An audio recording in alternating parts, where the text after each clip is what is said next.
non c'è più nulla da tagliare.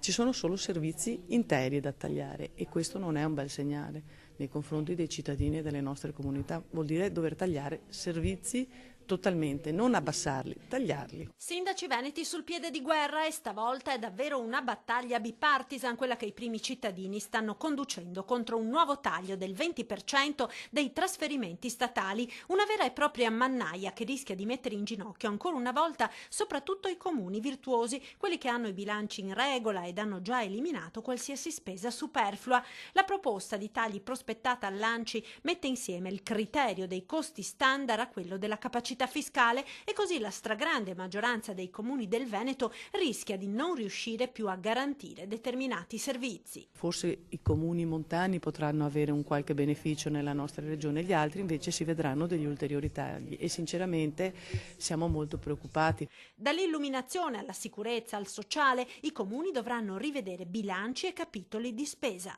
Questo 20% poi inciderà sui servizi della collettività che possono essere alla scuola, al sociale o alla manutenzione del territorio. E così monta la rabbia tra gli amministratori locali. Allora siamo sempre noi che però dobbiamo far fronte alle varie esigenze dei cittadini, ci chiedono sicurezza, ci chiedono strade, illuminazione e quant'altro e non riusciamo a dargli questo, quindi sarebbe più giusto che dall'alto iniziassero dei tagli, non dal basso, perché noi abbiamo il front office con il cittadino che viene a bussarti tutti i giorni alla porta e ti chiede di poterli aiutare nelle cose anche minimali.